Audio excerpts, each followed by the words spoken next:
Hello and welcome to Nerds in the Corner. I'm your host, Bill C. And I'm your co host, Justin McNeese. Justin, what do you have on the topic list today? Well, today we're going to be talking about something very unique and interesting that's going on right now. 3I Atlas, which is an interstellar object currently zipping through our cosmos and is going to come what scientists call close to the Earth here actually in the next couple of days, I think. Is it So, coming that close? yeah, well, 270 kilometers. Million miles. Million miles, yeah. It's like I guess that's close if it's like having a neighbor that lives 3 states over and Yeah. calling that close. Well, you won't be able to see it with a naked eye. But if you had a Yeah. good telescope, you Y- would see a smudge. Yeah, a And smudge in the yeah. sky. So, Bill, for our audience, why don't we start by you explaining a little bit about what 3I Atlas is and the relevance of this current discovery? So recently, the Atlas telescope system in Chile reported an object that was traveling in a hyperbolic orbit or movement pattern, so it wasn't being affected by the gravities around it, or the body emitting gravities around it, and so it was coming through, and so they thought it was an interstellar object, and this is the third one that they've documented since um, being having the capability to do so. Remember the first one was the Uma Wow Wow one. Uma. Yeah, I haven't. Well, Yeah. that's that one. Then there was another one, and now there's this one. And it's interesting because it kind of gives you a glimpse into what stuff is made of in different star systems. So supposedly this one is being streaked by a little tail, like a comet would or something. So does that mean it has water or hydroxide stuff on it that would be melting as it's coming by? What's melting it? Um, or what is it being sent here? Harvard scientist Avi Loeb suggests perhaps it's an alien probe. Yeah, super good and question. and that it might be emitting its own light. That was one of the things that they were suggesting. So the significant what if I'm tracking for the audience is the significance of us being able to track these interstellar objects more so well I guess for two reasons if I'm thinking about it from a third party. One, we'd like to have some tracking mechanisms around things that are coming into proximity of Earth from a safety perspective. And then two, I guess if you can track and somehow be able to study these objects, then maybe you can understand like how old the universe is, or like you said, what specifically is being transferred on these objects, and Mm-hmm. then that could go into the panspermia theory, which we can get to a little bit later. But what are your thoughts on the significance of them being able to track these objects? I think you nailed it. It's essentially learning what is the stuff that would be coming through, and why does it come through? How old is it? From how far has it been coming? Um, and it's curious to know how they're going to track that stuff. So if it's only coming within 270 million miles, well, they're not going to get a piece of it. Are they going to get a piece of it? If Yeah, I it's don't think so. they're just going to sort of look at its spectrums as it goes by Hmm. and try to make those guesses. So when people are suggesting, oh, it could be an alien probe, well, we're going to be able to prove it. Yeah, how do you We know? got to, yeah, I don't know.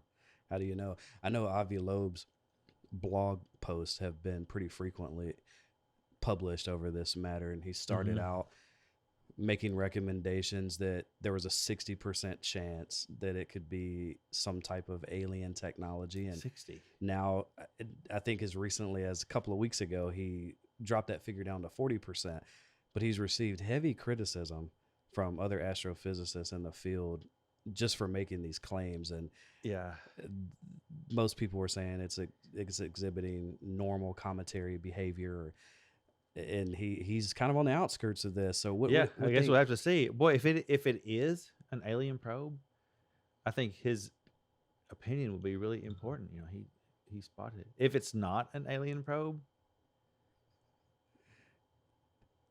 well, What do you think? what do you what do you do with a Chicken Little type? If it's not that, you know, who knows?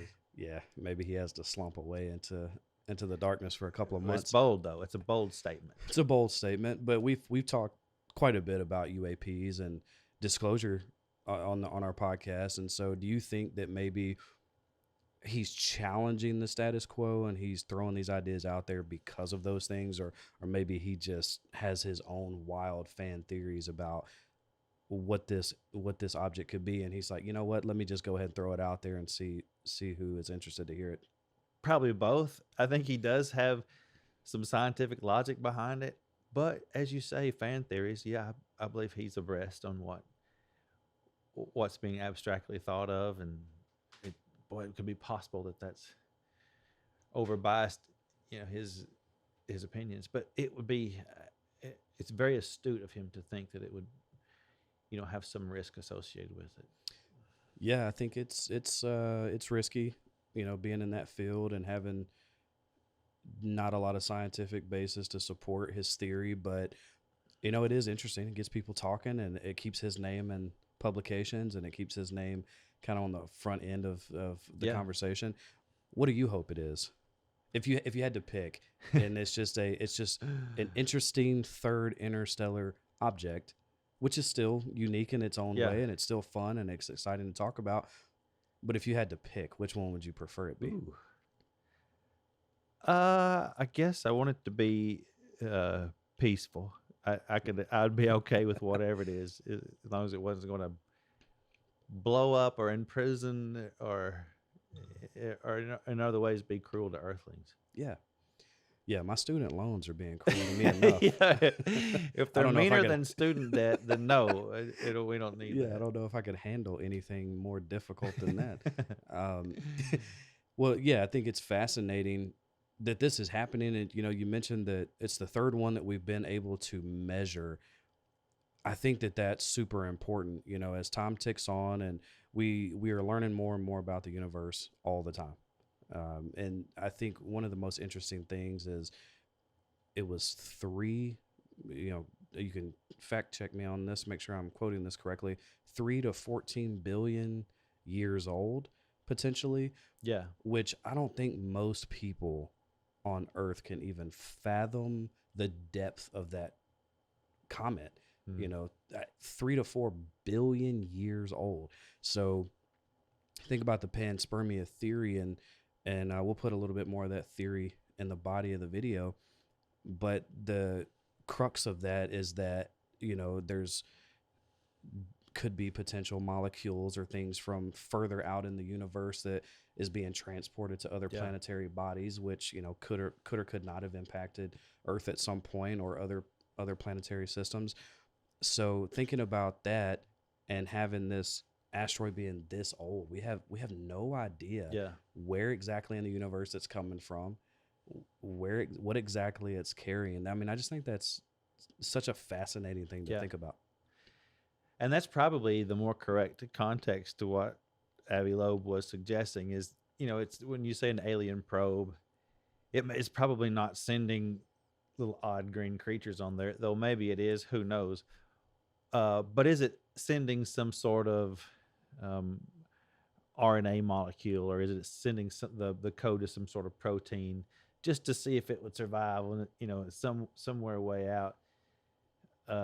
Could it be a little single celled organism, or you know, something that has a different cellular structure that you know, could it be in that? That's probably what he means. What level of consciousness would something like that have? Or I don't know what questions he was asking, but I think that's the questions that make you wonder, like what, you know, what is implied, and is it just a rock? You know, you picture it's just a, or a comet, a ball of ice that's Mhm. making a tail. That could be all it is.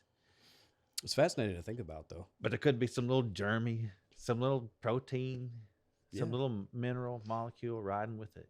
I think the way, for me, it's just a wondrous thing. I think I think about like ancient civilizations sitting around a fire and seeing, Halley's Comet going by for the first time, and how that must have felt, and the ideas and thoughts that they had. And when I was researching and thinking about our topic for today's episode, I found myself kind of falling back into that wondrous kind of Yeah. mindset. That's what we do here. Really, is cavemen like activities. Yeah. We've got all these lights around us. That's essentially the old campfire. Yeah. It's pretty warm here. Yeah. It's like a little igloo type setup. So, and we're talking about, I wonder what makes that go across there. Or Right. what in the world is that thing? Where did it come from? How?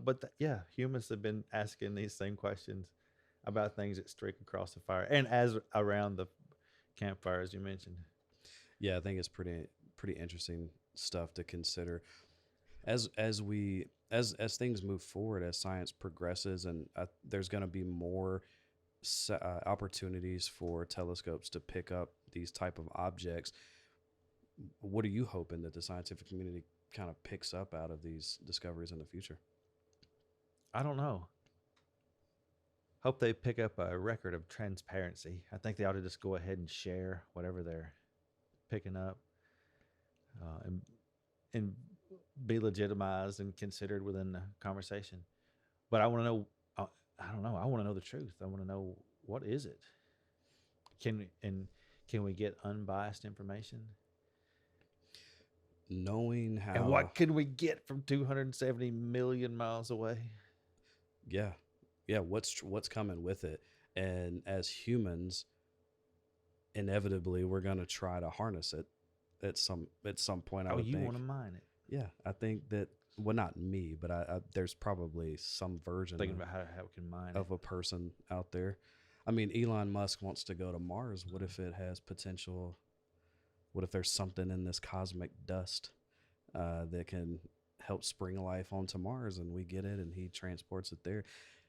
It's coming. It's traveled a long way. It's no wonder that it's dusty. It's been carrying a lot of baggage for several billions of years. So, and after all it's been through, it decides to melt now, or does it? I guess it would just sublimate into the vacuum. I guess that's what it's doing. Yeah, I'm not sure. I think it says it'll be closest to the sun sometime around October, and so I'm interested to see what happens to it as it gets closer to the sun, and if it changes anything. Maybe it melts a little bit, starts swinging a little closer than they thought. Well, let's hope not. Right? Well, you get a better look. You might figure out what's riding on it. There's a lot of debate around the size of this thing. Uh-huh. And do you have the numbers on that? I don't remember. It seems like it was, but between a few to 10 or so kilometers. Yeah, that's like saying a golf ball or a stadium. It's a pretty wide range. Yeah, it's a pretty wide range on the size of it, but it's interesting they can't nail that down. But I guess we don't have the trajectory and the instrumentation that we have. It's being tracked by several different types. I think there's a couple of the Mars orbiters that are picking it up. I think Hubble can see it. Hubble will be able to a little bit. Yeah, so I guess maybe they're trying to pull the data together and get a real solid visualization of it from different data points. So maybe I'm being a little bit nitpicky about that range there. Mm-hmm. Man. Well, I guess I wonder if people will have what would you call the kind of a party where as it goes by. Interstellar object going by party. What kind of theme would that have? What kind of theme would that be? I think you got to have some pop rocks, like some cocktails you can put put pop rocks in, make it a little bit like a moon vibe or a cosmic vibe. I don't know that we got to work on that title though. That's a little bit of a long title for a party. It's doesn't fit well on an RSVP. Yeah. But when they come in by on the probe, and they look down, what are these, weird earthlings doing? Yeah. Are they evil and venomous, or should we come squash them? Yeah. No, Captain, they're having a party. Yeah, they're having a party. I think we should go down and take a shot with these guys. Yeah. And ladies, I'm not, guys and girls will be at this party. But yeah, I don't know. I think It's such an interesting time that we live in. So many new things are happening in the scientific world, and it seems like every week there's some type of new topic to talk, which keeps our podcast alive, gives us several different things to talk about, and it really is an interesting time to try to educate the audience and really pull them in to some things that they may not be exposed to outside of researching for the podcast. I don't know that I would even have been aware of this if I wasn't plugged in to the type of publications that would share it. Yeah, it's not hitting the daily news very often. Right. How do they come up with the names? What is 3i Atlas? Is that can you explain that? It's there's a number system. So this is the third one they've they have found. Okay. So in terms of interstellar objects, this is interstellar object 3 or 3I.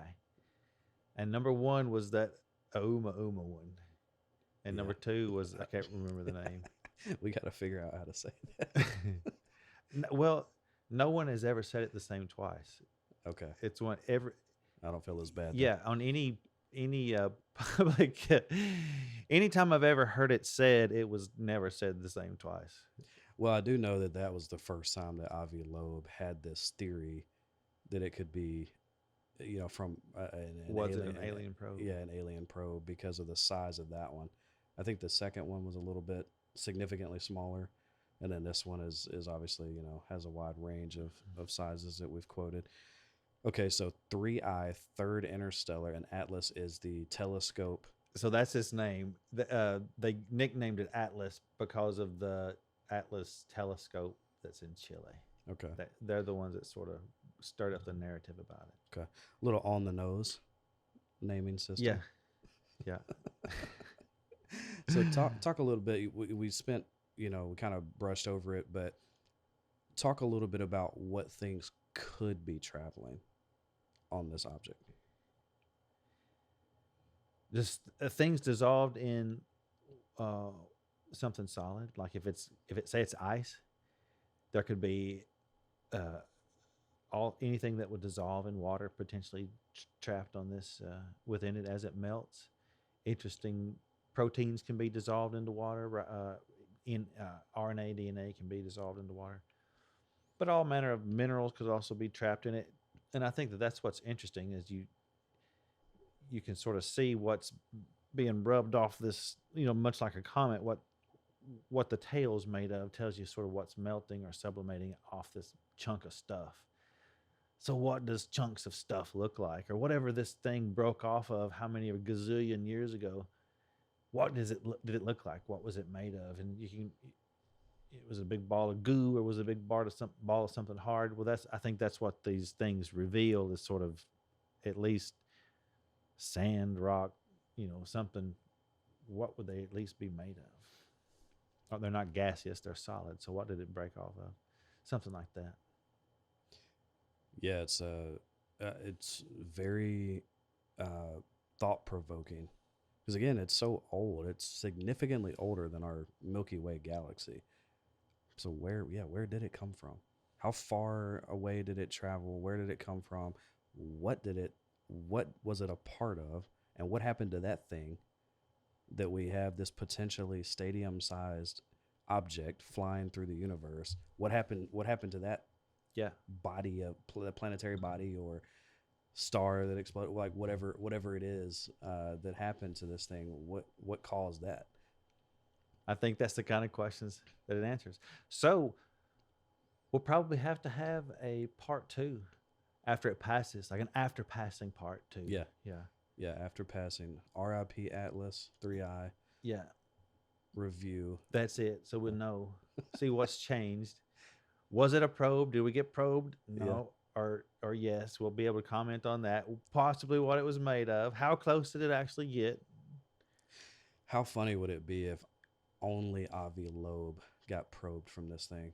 It's like all you had to do was just watch us go by and you whistle blew, so here we are. Yeah. Well, if it is, man, I'm going to try to keep up with what he says for sure. Yeah. I don't want any part of it. I want to watch from afar. You want to go meet him? I don't know. I don't think I want to be a part of the first group. The first wave of people that do anything. Usually, it doesn't work out well. I'm in that like sixth to seventh phase of people. That's why I buy used cars. I like to get them broke in. Yeah. Well, I just hope everything's friendly. Yeah. Well, lots to think about. I think we have some questions and some thoughts. Would love to hear the feedback from the audience. If there's one, would you like it to be an alien space probe or just a cosmic rock, I guess was what we could call it?